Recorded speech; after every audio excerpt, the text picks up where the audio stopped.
Hey friends, what's up? I'm here at RideNow Powersports in Austin, Texas again to check out another bike. Let's get to it. This is a cool one. And here we are once again with our buddy Dylan. How you going, Dylan? Very good, sir. Yeah, and Dylan, if you didn't see the last one, Dylan is the South Texas representative for Kawasaki, and he's here today to show us this first of its kind, super interesting bike that no one knows a lot about, but it's a hybrid Ninja. So let's go ahead and talk about this. Yeah, it's a 451cc with a completely self-regenerating electric motor in it, just like all the hybrid vehicles. It has multiple modes in it, which is sport, hybrid EV, and then full EV.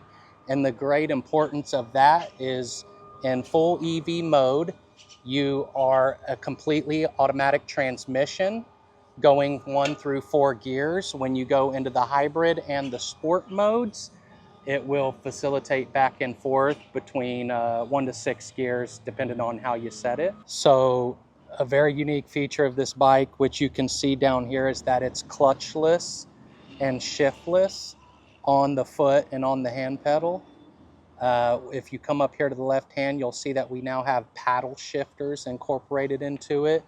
On the front side is shift up, on the back side is shift down. You can hear it kicking into gear. We also have your different sport, hybrid, and electric modes up here, along with a very unique walk mode feature where it will help you go forward and reverse up to 2 miles per hour. And here is the TFT meter. And there's that walk mode button. And then how does walk mode work?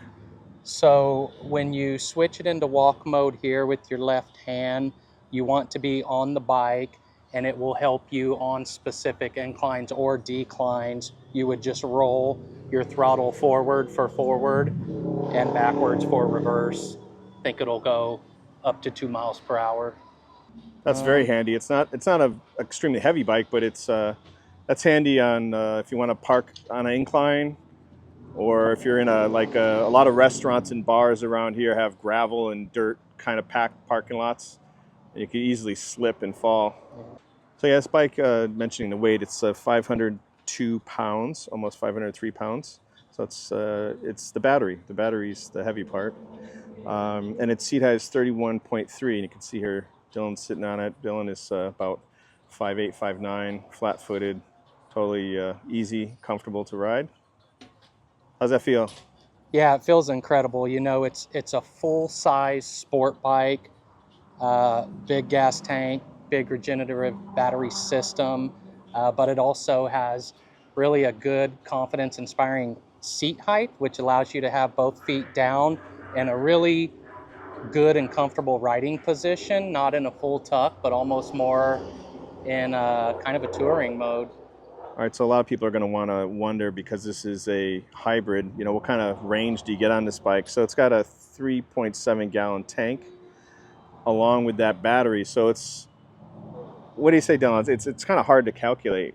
Yeah, it's incredibly hard, but the best way that I could explain it to everybody that wants a real spec out of it is that based on every rider's different riding variables and speed and inclines and heat and weather, it's really going to vary, but you could anticipate a Ninja 500 engine with a 3.7 gallon gas tank equipped with an electric motor. And then if you come onto the TFT meter, eventually when we get history, it will give you your EV range calculated specifically to your riding.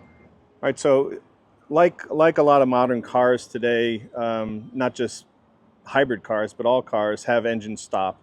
So this also has something like that, right? Yeah, when we were test riding these at the corporate office, it was a really unique feeling that when you have the start-stop activated, or when you're in the hybrid mode, you're running on a gas combustion engine until you come up to a stoplight or a stop, and the engine will then kick off and go into an economical motor and an electric mode, and it essentially, the gas part shuts down and the electric part takes over. which is a little deceiving because it is still on and fully equipped to jump out from under you. And then the same thing on the opposite side is when you twist the throttle and take off, you're launching out in an electric vehicle mode with a real high wind pitch. And then when you get to a certain perimeter, that's when that gas combustion engine kicks on and it will launch out from under you. So let's take a look at another interesting part about this bike, the boost, which is over here, I believe, and the e-boost. Yeah, so this is going to be a really cool feature, and what it does is it's a regenerating system, and so it's just what it sounds like, boost. You push the button to load it, and then you go ahead and activate and hold it, and a blue meter will appear on your TFT display, and this is something that you will continuously use throughout an entire ride.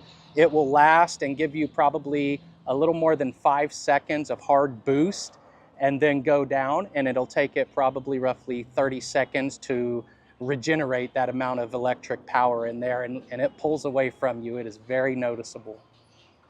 So earlier you did a training here with all the staff and talked about this bike because, like I said, a lot of people don't really know too much about it. And I was calling that the dopamine switch. Yeah, that's accurate. Just from your description of it, it sounded like, hey, that's a dopamine hit. Just keep hitting that button, charge it up, and blast off. It will put a smile on your face. So again, on this TFT, and this bike has the, you can download the app for the bike, the Rideology, and have all access to a lot of your bike's parameters from your, if you're in your house or you're out somewhere and you just want to see, how much fuel you have and ranges, and different bikes keep track of different things, but that's available for this bike as well. And there is another version of this bike, same bike basically, it just doesn't have the full fairing, and that one is called a Z7 hybrid. People might be wondering like where the battery is. It's not really accessible. Yeah, remember this is a totally self-regenerating system, so no plug-in required. And then the price difference between the 7 and the Z7 basically. This is the 7 with the full fairing, and the Z7 is, doesn't have the full fairing. The price is the same. It's listed on the website for $12,499. So this one's actually a better deal. Bill and I were just talking about you get more fairing for free fairing. And as far as the bars go, it's not full kind of sport bike leaned over. You can see here you got these kind of risers, so it's going to put you in a little bit more upright, more comfortable position. All right, Dylan. Well, thanks so much for reviewing that. This bike is very unique, first of its kind, and like I said, not everybody knows everything about it. So there's still a little bit of mystery going on there, but it's a very cool bike, very interesting. And I look forward to maybe in a future demo day, get a chance to ride one. Yeah, I will definitely bring it out and let you know. We appreciate you guys. All right, well, that's it from this end. I hope you enjoyed that review of the Kawasaki Ninja 7 Hybrid. Well, we'll see you next time. Later.